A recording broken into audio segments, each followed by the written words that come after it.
Isang linggo lang kami dun anak, kung wala ka lang pasok ay isasama talaga kita, ani mommy, nagpupumilit kasi akong sumama. Pwede pong Kilalina na lang po muna akong magstay. Kita ko ang pagkunot ng noo ni mom. Why? Mas magiging safe ka rito baby, at pwede ka pang bantayan ng kuya Apollo mo, lingon nito sabay ngiti kay Apollo, na ngayon ay prenteng nakaupo habang titig na titig sakin. Inirapan ko ito, at muling hinarap si mom. At kapag aalis ka anak, magpapalam ka kay Apollo, hindi pwedeng hindi niya malalaman. Mommy naman, ungot ko, ngunit wala na itong sinabi pa, at hinalikan lang ako sa noo. Hinatid namin sila sa labas, at humalik ako kay mommy. Anak, huwag mong kakalimutan tumawag o mag-text sa akin, palaging mag-iingat kapag papasok at uuwi ka ha, I love you, bye. Bye mom, I love you too, ingat po kayo tito. Ngiti ko at kumaway habang papalayo ang kanilang sasakyan. Dire-diretso akong pumasok sa loob, hindi ko pinansin si Apollo. Pero sadyang nukulat ito, dahil agad nitong nahawakan ang aking braso. Ano na naman ba, inis kong sabi. Papasok sa school at uuwi galing sa school, yun lang ang gagawin mo, ayokong aalis ka kasama ang mga kaibigan mo, lalo na ang igi na yon. Madiin nitong saad. Sa inis ay tinulak ko ito. Pwede ba, huwag mo akong pakialaman, hindi kita magulang, at lalong hindi kita kapatid, kaya huwag mo akong pinagbabawalan. Nagtaka naman ako dahil imbis na magalit ito, pero mas natuwa pa ata dahil nakangisi pa ang hambog na ta. Yes baby, hindi tayo magkapatid. Inirapan ko ito ay nagpatuloy na sa pagpasok sa loob ng bahay. Dumiretso ako sa aking kwarto, at nagbasa na lang ng Wattpad book. Habang nililipat ko ang pahina, ay siyang pagkatok sa pintuan, tumayo ako at binuksan iyon, hindi ko akalain na ang makong na ito ang bubungad sa akin. What? Nakataas kilay kong tanong. Magbihis ka at aalis tayo. Seryoso nitong sabi. Hindi ako sasama. Isasara ko na sana ang pintuan, nang malakas nitong pinigilan iyon. Ano ba? Sigaw ko. 5 minutes, seryoso nitong saad, at basta na lang umalis. Nakangangako itong sinundan. Inis ako napasabunot, at nakita ko na lamang ang aking sarili nag-aayos sa salamin. Isang simpleng pantalon na maong, at fitted na white t-shirt, dahil fitted ay kitang-kita ang magandang korte ng aking katawan, hindi sa pagbubuhat ng bangko, alam ko naman sa sarili kong sexy ako, at proud ako ron. Nilugay ko lang ang aking mahaba, at wavy na buhok. Nag-powder at lip gloss lang ako, hindi ko na kailangan pang mag-blush on, dahil natural nang mapula ang aking pisngi, dahil sa aking kaputian. Napalingon ako nang marinig ang katok ng makong na ta. Inis akong binuksan ang pintuan. Napatigil ako nang makita ang suot nito, nakaitim na pantalon na maong puting t-shirt, na hapit sa matikas nitong katawan, at leather jacket. Bad boy look. Nang tingnan ko ang kanyang mukha, ay mababakas naman ang paghanga nito sa akin, nang hagudin itong nang tingin ang aking buong katawan, hindi ko alam kung bakit nailang ako sa ganong klaseng tingin na ibinibigay nito. Hindi ko alam kung ano ang aking sasabihin, gusto ko lang naman na maalis ang tingin nito sa akin. Still stunning, gorgeous, parang nagsisiata akong isama ka. Tiimbagang nitong saad. Ano ba? Aalis ba tayo o hindi? Kung hindi tayo matutuloy pupunta na lang ako Kilalina. No. Okay let's go. Nauna akong maglakad dito, nang magulat ako nang gumapang ang kamay nito sa aking bewang. Bitaw, madiin kong sambit. Ngumiti itong bumitaw, kaya binilisan ko ang paglakad. Saan ba tayo pupunta? Tanong ko habang nakatingin sa labas ng bintana. Pero ang lalaki ay hindi man lang sumagot, at diretso lang ang tingin. Ilang minuto ang lumipas nang makarating kami sa isang malaking bar. What the? Anong gagawin natin dito Apollo? Inis kong sigaw, kahit kailan ay hindi ako sumubok pumunta sa bar, tapos ang lalaking ito ay dadalhin ako dito. Easy baby, hindi itong bar ang iniisip mo, music bar ito. Mga kilalang singer at banda ang kumakanta at tumutugtog dito. Napakalma naman ako, at may konting excitement na naramdaman, dahil mahilig akong kumanta, at tumugtog ng iba't ibang instrumental. Let's go! Hinawakan nito ang aking kamay, pipiglas pa lang ako, nang maramdaman ko na ang tingin nito, at ang mas humigpit pa na paghawak nito. Nasasaktan ako, huwag mo masyadong diinan, he chuckled. Inis ko lang itong inirapan. Ganon na lang ang aking pagkamangha, nang makita ang pagka-high class nito. Totoo ngang kilalang mga singer at banda kumakanta dito. At dahil sa aking pagkamangha, ay hindi ko namalayan na papasok na pala kami sa isang kwarto. Hoy! Anong gagawin natin dito? Kinakabahan kong tanong, ngunit umiling lamang at tumawa. Pagbukas ay nakita ko ang nasa 5 lalaki na may mga hawak na instrumento. Ayoko, huwag mo sakin gawin ta Apollo, natatakot kong sigaw, at pilit na pumigla sa pagkakahawak nito sa akin. Naalala ko yung mga napapanood ko, at mga nababalitaan ko sa paaralan na inaabuso ang isang babae ng maraming lalaki. Oo, alam ko ang ibig sabihin nun, dahil may ilang estudyante sa aming paaralan na nakaranas na noon. Gagawin niya ba ito sa akin, dahil palagi ko na lang siyang sinusungitan, pero grabe naman ito. Nangingilid na ang aking mga luha. Bitawan mo ako Apollo, ano ba? Malakas kong sigaw, kita ko ang pagtataka sa mukha nito. Ano bang nangyayari sa'yo? Tanong nito, bakit mo sakin gagawin ta? Hindi naman malaki ang kasalanan ko sa'yo, para ay papagang mo ako sa mga lalaking ito. Umiiyak kong saad. Nagulat ako sa pagsigaw nito sa akin. All of you, get out. Baling nito sa 5 lalaki, na halata ang pagtataka, kalaunan ay isa-isa na silang nagsilabasan. Hinila naman ako ni Apollo. Papasok sa kwarto. Kung ano-anong pumapasok sa utak mo Clara, iniisip mo na, halatang hindi nito mabanggit ang salitang yun. Galit na galit lang itong sumigaw. Bakit ka ba sumisigaw? Sigaw ko rin dito. They are my group in the band Clara, ano bang nasa isipan mo? Ipapakilala lang naman kita.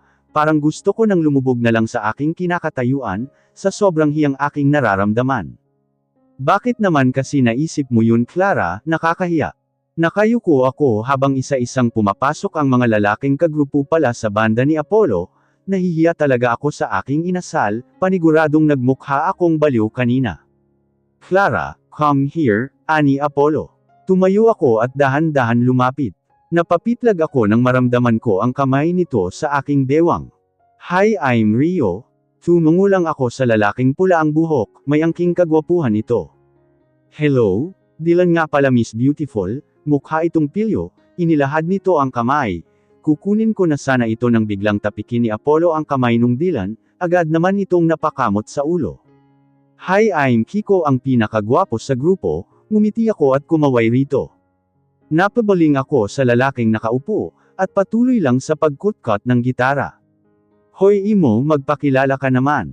Ani Kiko, tumayo ito sa aking harapan.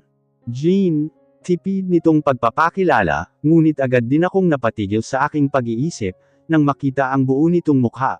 Hindi ko akalain na ganito ito kagwapo. Sakto lang naman ang gupit ng buhok nito, ngunit ang kanyang bangs ay mahaba, yung pang-imo mga ganon, kaya talaga matatakpan ang kanyang mukha. Hi! Nauutol kong saad, pero agad itong tumalikod. Guys, she's Clara Mai. Patingin ako kay Apollo nang magsalita ito. Kaya inirapan ko ito at ako na ang nagpatuloy sa kanyang sasabihin, may kutob kasi akong iba ang sasabihin nito. Stepsister, may malaking ngiti kong saad, agad naman tumungo-tango ang mga kagrupo nito. Mahina pa nitong asak, palihim naman akong natawa, ngunit napawi yun ang hinhila ako nito. Stay here, nakaramdam ako ng inis, para ako ang dating sakin noon. Kainis ka, hindi ako asuha. Hindi ko naman inaasahan na tatawa ito, bakit iba ang dating sakin noon? Agad akong umiwas ng tingin, pakiramdam ko kasi ang mapula ang aking mukha, ano bang nangyayari sa'yo Clara? Ilang sandali ay kami na ang susunod, so you just sit there okay? Seryosong saad nito. Tumungo lang ako, at pinanood ang mga kagrupo nito. Napabaling ako kay Jean na tahimik lang nagtutugtog ng gitara. Sa kanilang grupo ay mabilis mo lang malalaman ang kanilang mga personalidad.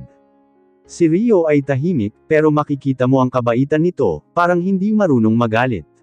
Si Dylan ay pilyo mukhang maraming kalokohan, at mukha din itong mahilig sa babae. Si Kiko ay mukhang masiyahin, at masasabing masarap itong makasama, may pagkakomedyanta ang personalidad nito. Samantalang si Jean ay may pagka-emo, yung gusto palaging nag-iisa, hindi masyado palangiti at may pagkaseryoso rin ito. Clara, let's go. Hinawakan nito ang aking kamay, napansin ko ang pagsilip ni Dylan at Kiko, may kasama pang pagngiti, kaya pinilit kong bumitaw rito, pero walang-wala ang aking lakas sa makong nata. Agad akong napalibot ng tingin, nang makitang halos mapuno na ang bar na ito, karamihan ay puro kababaihan. Sa unahan ako ipinuwesto ni Apollo. Sumenyas ito sa waiter. Wait your juice baby, nagulat ako nang haplasan nito ang aking pisngi. Watch me, sakin ka lang titingin, understand. Seryosong saad nito, at kusa na lang tumango-tango ang aking ulo. Umalis na ito at umakyat na sa stage. Nakita kong nakaayos na ang ibang kagrupo nito. Si Dylan ang nasa drum, si Kiko ang nasa piano, at sina Rio at Jean ang nag-gitara. Mukhang si Apollo ang main vocalist. May naglapag sakin ng drinks, agad akong napatingin sa waiter, ito ata ang kausap kanina ni Apollo. Enjoy your drink ma'am. Tumango lamang ako, at tumingin muli sa stage, agad na kumabog ang aking dibdib. Nang magtama ang aming paningin ni Apollo, ako ang unang umiwas. Sinimulan na nilang tumugtog, halos mabingi ako sa sobrang tilian ng mga nanunood. Sa unang pagkanta pa lang ni Apollo, ay agad nang bumilis ang tibok ng aking puso, at parang may mga bulating naglalaro sa aking sikmura. Habang kumakanta ito, ay sakin lang ang kanyang tingin, at ganun din ako. Hindi ko akalain na napakaganda pala ng boses ng makong na to, napakalalim. Nang matapos ay agad nang ibabaw ang palakpakan, at tilian ng mga tao. Umalis na sila ng stage, at may pumalit na singer na babae, solo lang itong kumakanta. Nang mapansin kong ubos na ang aking iniinom, ay tinawag ko ang waiter. Please bring me one glass of mojito. Tumango ito at ilang saglit lang ay dumating na ang waiter, at ibinigay sa akin ang aking drinks. Thanks, mukhang hindi naman ito nakakalasing, dahil nakalagay sa menu nito ang recipe. Nang aking inumin ay agad akong napangiti, hindi siya ganun kapangit ang lasa. Nang maubos ay umorder muli ako, hanggang sa nakatatlong baso na ako, pero wala pa rin si Apollo. Nang ikapang-apat ko ng baso, ay siyang pagdating ni Apollo, ngunit agad akong nagtaka nang makitang may kasama itong babae, base sa kasuotan nito ay mukha itong singer, Rekastulok ito. Oh hi, ikaw ba si Clara? Ngiti nitong tanong, kahit nagtataka ay tumango ako rito. Wow, ang ganda mo naman, so ikaw pala ang kasama ni Apollo, kaya pala isang set lang sila kanina, kasi may nag-aantay sa kanya. Hindi ko masasabing may tuwa sa himig nito. Jenna, pwede ba umalis ka na? Huwag mo akong kulitin ngayon. Seryosong saad ni Apollo, nakita ko naman ang paglungkot nung Jenna.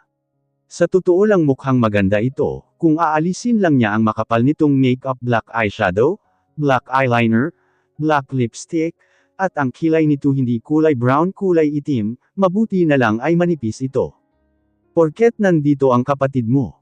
Nakanguso nitong saad, medyo awkward lang dahil mukha itong maangas, pero nakanguso ngayon, na akala mo batang Monty. She's not my sister. Giit nito. Step sister. Stop. Malakas na sigaw ni Apollo, mabuti na lang ay malakas ang tugtog, kaya hindi nakaagaw pansin ang pagsigaw nito. I hate you. Sinisigawan mo ako. Nagulat ako nang tumulo ang luha ni Jenna, agad itong tumakbo paalis. Bakit ginanon mo yung babae? Napakasama mo talaga kahit kailan, ani ko. You don't know her? She's obsessed with me. Kinukulit niya akong makipag-ano sa kanya. She's crazy right? Ayoko sa lahat, babae ang nag-aaya. Agad na nanlaki ang aking mata sa sinabi nito, grabe pala ang babaeng yun. Akma kong tutunggay ng iniinom kong alak, nang bigla naman ako nitong pinigilan. Kaya masama ko itong binalingan. Ano ba? Pero umiling lang ito. Baka malasing ka, seryoso nitong saad. Hindi naman ito nakakalasing eh. At kinuha ang aking kamay at tinungga ang baso. Last mo na yan, saad nito pero inirapan ko siya. Waiter, one more glass please, sambit ko. Agad namang inawat ni Apollo ang waiter. What did I say Clara? Bakas ang inis rito. Sasagot pa lang ako nang makita ko ang babaeng si Jenna. Iba na ang aura ng kanyang mukha, may malaki na itong ngiti. Babe, I'm sorry, okay. Hindi naman ito pinansin ni Apollo. Hindi ko alam kung bakit nakakaramdam ako ng inis sa babaeng ito. Hi Clara, tumangulang ako. Kamusta naman maging kapatid si Babe? Tukoy nito kay Apollo na sa akin lang ang atensyon. Hindi maayos, palagi kaming nag-aaway, saad ko at tumingin dito na may ngiti sa labi. Para nga kaming magkasintahan, palaging nag-aaway kapag nagseselos ang babae, kunot noo ko itong tinitigan. Ano bang pinagsasabi mo? Mahina kong sabi. Hindi pwede iyon, magkapatid kayo, bakit mo iniisip ang ganun Babe? Parang maiiyak na naman ito. Napaka-weird talaga nito, kanina ay masayang-masaya ang mukha niya, ngayon naman ay malungkot ito, na anumang oras ay iiyak na. Hindi kami magkapatid, madiin na saad ni Apollo, pinagpatuloy ko lang ang pag-inom, habang abala sa pagkikwento si Jenna, na halatang hindi naman nakikinig ang lalaking ito. Pasuray-suray ang aking paglalakad, habang nakaalalay sa akin ang makong na to. Ano ba huwag mo ako hahawakan? Pilit kong inaalis ang kamay nito sa aking bewang. Kahit papaano naman ay may naaninag pa rin ako. Huwag kang malikot, anito, ngunit nagal-ikot pa rin ako para matanggal ang kanyang kamay. Kulit, napatili ako nang biglang buhatin ako nito. Ibaba mo ako kainis ka, ngunit wala itong sinagot, at pahadyas akong isinakay sa kotse. Aray ko, walang hiya ka talaga. Sigaw ko habang hinihimas ang aking hita. Habang nasa biyahe, ay papikit-pikit pa ang aking mata, gusto ko na talagang matulog, ngunit ayoko naman makatulog rito sa sasakyan ni Apollo. Matulog ka na, ihahatid na lang kita sa kwarto mo, pagdating natin ng bahay, pero hindi ko to pinansin. Pagkarating sa bahay kahit nahihilo, ay kinaya ko paring tumayo, gusto ko na talagang humiga sa kama, at ipikit ang aking mga mata. Hey wait, hindi na ako nakapalag ng hatakin ako nito. Agad na nanghina ang aking mga tuhod, kamuntik na akong bumagsak, mabuti na lang ay hawak ako ni Apollo. Masyado ka kasing nagmamadali, akala mo naman may gagawin ako sayo, pero depende kung gusto mo, pilyo nitong saad kaya pinalo ko ang dibdib nito. Let's go to your room, para makapagpahinga ka na, hindi na ako umalma pa at hinayaan itong iakay ako papunta sa aking kwarto. Hindi ko maiwasang kumabog ang aking dibdib, masyado akong apektado dahil pagdikit ng aming katawan, lalo pa at naamoy ko ang mabango nitong hininga, ni hindi mo maaamoy ang alak sa kanya. Dahan-dahan ako nitong inihiga, at hindi ko naiwasang mapabulong ng tuluyan na akong makahiga sa malambot na kamang ito. Why are you whisper ha? Maliit akong damilat dahil sa sinabi nito. Umalis ka na, matutulog na ako wika ko at nagtalukbong na ng kumot, ngunit ang patulag ko ng diwa, ay biglang naudlot nang maramdaman kong babaliktad ang aking sikmura, sa aking pagbangon ay siyang aking pagduwal. Rinig ko ang pagtakbo nito papalapit sa akin. Kinuha nito ang kumot at doon ako pinasuka. Nakakainis dahil mas naramdaman ko ang hilo dahil sa pagsuka. Diyan ka lang. Sabi nito, agad naman akong humiga, hindi kayang tumayo, masyado akong nahihilo. Maya-maya ay naramdaman ko ang malamig na bimpo, pinunasan nito ang aking mga braso at leeg. Sit down, take off your clothes. Hindi ko alam kung bakit kusa na lang gumalaw ang aking katawan, dahan-dahan akong umupo, sumandal rin ako sa headboard, dahil sa hilong nararamdaman, nakapikit akong tinanggal ang aking pangitaas na damit, nang matapos ay idinilat ko ang aking mata, nakita ko ang matalim nitong titig sa aking balat. Ngunit hindi ko iyon inintindi, at dahil gusto ko na talagang matulog. Tinanggal ko ang butones at zipper ng aking pantalon, at dahil nakaupo ako, kaya talagang mahihirapan akong tanggalin ito. Hey, help me to take off my pants. Mapungay akong nakatingin rito, mababakas ang kanyang pag-aalangan, napansin ko pa ang ilang beses na paggalaw ng kanyang Adam's apple.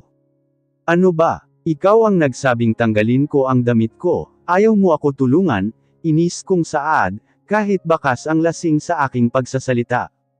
Wala itong sinabi at lumapit lang sa akin, at hinawakan ang aking pantalon, tinulungan akong habarin ito, nakikita ko pa ang pagbuka ng kanyang bibig, na animoy may sinasabi, pero masyado iyong mahina sa aking pandinig, kaya hindi ko ito marinig.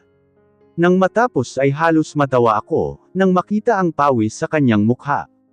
Bakit ganito siya kung umakto? Akala mo ngayon lang nakakita ng babaeng nakapanloob lang, mukhang marami na itong nakama. may parte sa akin na nainas ako sa sariling isipin, na marami na itong nakama. Nagulat ako nang binato nito sa mukha ko ang damit. Kainis ka, sigaw ko rito. Magbihis ka na, seryoso nitong saad. Nang biglang may maisip akong kalokohan. Ayoko, ikaw na ang magdamit sa akin, masakit ang aking ulo saad ko, at humawak pa sa aking ulo. Ikaw na, akma itong lalabas ng lambingin ko ang aking tono. Apollo, please put my clothes on me, gusto kong tumawa nang makitang napatigil ito. Lumingon ito sa akin, at ganun na lang ang kaba ng dibdib ko, nang makita ang kaseryosohan sa kanyang mga mata. Are you trying to seduce me?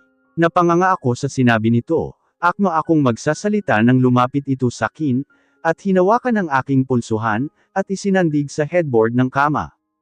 Ano bang ginagawa mo? Kinakabahan kong tanong. I try to control myself, pero dahil inaakit mo ako, hindi ko na mapipigilan pa ang aking sarili, ganun lang ang aking gulat, nang sunggaban ako nito ng halik. Halik na nagpawala sa aking matinong isipan. Kusa akong tumugon rito, unti-unti na rin itong binitawan ang aking mga kamay, at dahan-dahan akong inihiga. Hindi ko na alam kung ano pa ang nangyayari sa akin, dahil nakita ko na lamang ang aking sariling nagugustuhan na ang ginagawa sa akin ni Apollo, nakakawit na rin ang aking kamay sa batok nito. Napabulong ako nang pisilin nito ang aking bewang, at unti-unting gumapang ito sa aking likuran, para tanggalin ang kawit ng aking bra. Clara, mahina nitong sambit nang bumaba ang kanyang halik sa aking leeg, at lalo pa itong bumaba na siyang pinapanabakan ko. Biglang tumunog ang telepono, sabay kaming napalingon sa bedside table, nang marinig namin ang tunog ng telepono, dahan-dahan kong ibinalik ang tingin kay Apollo, parang binuhusan ako ng malamig na tubig, hindi ko akalain na aabot kami sa ganito. Agad ko itong tinulak, at kinuha ang comforter para italokbong sa akin. Clara, tawag pa nito ngunit hindi ko ito pinansin, parang sasabog ang dibdib ko. Bakit Clara? Anong ginawa mo? Bakit ka nagpaagos? Hindi ako makapaniwalang nahawakan na nito ang aking buong katawan, unti-unting pamatak ang luha sa aking mga mata.